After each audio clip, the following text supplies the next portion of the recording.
안녕하세요. 권성태 행정사입니다. 오늘 국유재산 사용허가 또 갱신, 철회, 또 취소 이런 과정에서 갈등에 대한 해소 방안에 대해서 알려드리고 또 조심할 것들 무엇인지 이런 문제점들은 무엇인지 살펴보도록 하겠습니다. 국유재산을 사용허가 받는 입장에서는 생계 혹은 생업과 연관이 큰데 일시적으로 보통 보면 2년, 3년 정도, 5년까지 계약을 하려고 하지만 계약하고 계속 유지가 되고 하면 좋겠지만 또 사정이 생겨서 다른 사람한테 넘겨줘야 되는 경우가 생기거든요. 그런데 국유재산은 일반적으로 일반 바깥의 임대, 상가 임대차 계약하고 달리 권리금을 받거나 이런 것들을 할 수가 없습니다. 그렇지만 갑자기 취소를 하게 되면 취소할 수밖에 없고 다른 사람을 내가 데리고 와도 그분한테 계약금이나 계약금 외에 시설비, 통칭 우리가 권리금이라고 하는데 권리금 같은 걸 받을 수가 원칙 받지를 못합니다. 그런 경우에 이제 행정기관과 어떤 개인 사정으로 못하게 돼서 다른 사람을 데리고 왔을 경우에 사용허가, 그러니까 권리를 인수인계하는 과정에서 굉장히 큰 피해가 생길 수도 있고 불가피하게 경우에 소송까지 가는 경우도 있습니다. 그래서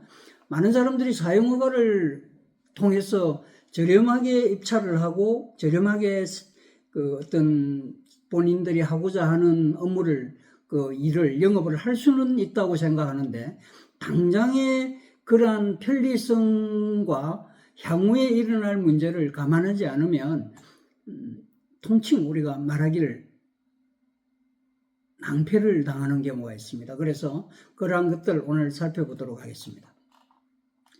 국유재산 사용허가의 문제점은 제가 생각나는 대로 해보면 사용허가는 이제 국유재산법에 의해 가지고 놀고 있는 국유재산, 행정재산임에도 직접 관리가 어려운 재산을 우리 일반인들한테 빌려주는 거죠. 임대하는 형태인데 철회도 일방적으로 합니다. 그래서 계약을 할 때 자세히 보면 국가기관이 이제 자기들이 직접 활용을 해야 되겠다라고 하면 언제든지 철회, 그러니까 취소할 수 있는 조항도 있다는 거.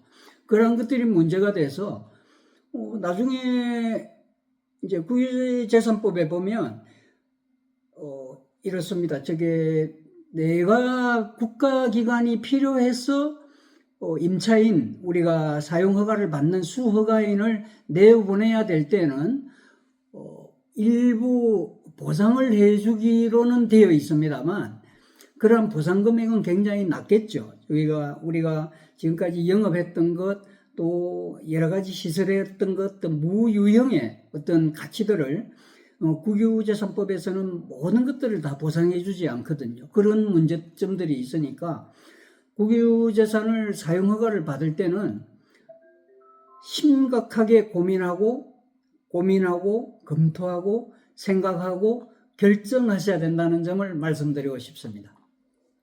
따라서 국유재산을 사용허가를 이래 주는 입장에서 개선할 방향도 있죠. 어떻게 하면 개선해야 될 것인가?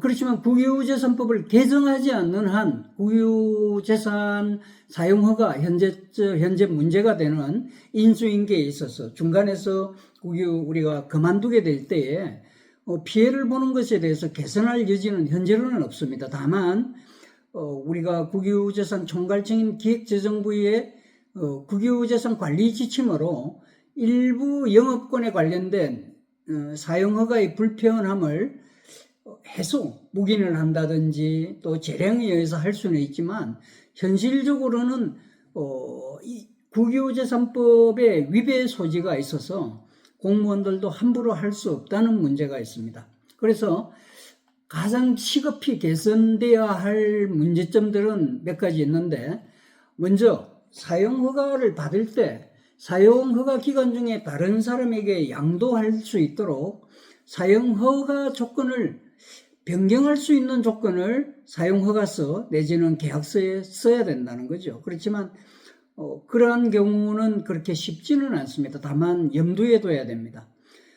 일반적으로 특정 업종에 대해서는 사용허가 기간이 10년 이상이 되면 좋겠는데 국유재산은 공유재산, 국유재산은 사용허가 기간이 5년을 넘지 않도록 하고 5년 후에는 별도의 계약 어떤 공매 신청이죠. 경쟁 입찰에 의해서 할 수 있어서 있게 되어 있으므로 일반적으로 보통 5년 계약을 하고 3년 계약을 한 경우에 굉장히 피해를 보는 수가 있습니다.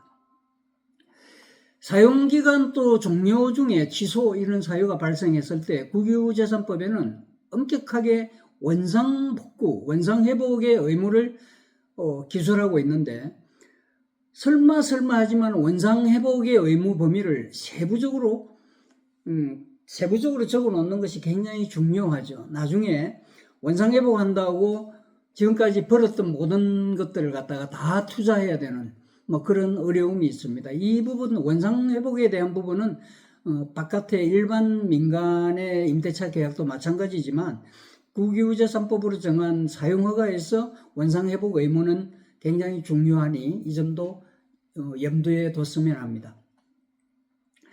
자, 국유재산 사용허가는 장점이 있다면 입찰을 통해서 분납이나 입찰을 통해서 사용허가자로 선정이 되면 어떤 에리어 안에 있는 딱 갖춰진 상권에 적정한 그 종목을 선택을 하면 무리 없는 수입이 보장이 되기는 하죠. 그렇지만 거기에 투자할 때 기반시설, 여러 가지 간판 안에 내부 시설들을 무리하게 투자를 하고 어떤 불가피한 사유가 생겼을 때 인수인계하는 과정이 굉장히 어렵다는 점 염두에 두시고 사용허가 받은 분들의 생업 또 안정 또 합리적인 국유재산 사용허가가 될 수 있도록 저희 행정사도 많이 노력을 하고 준비하도록 하겠습니다. 감사드립니다.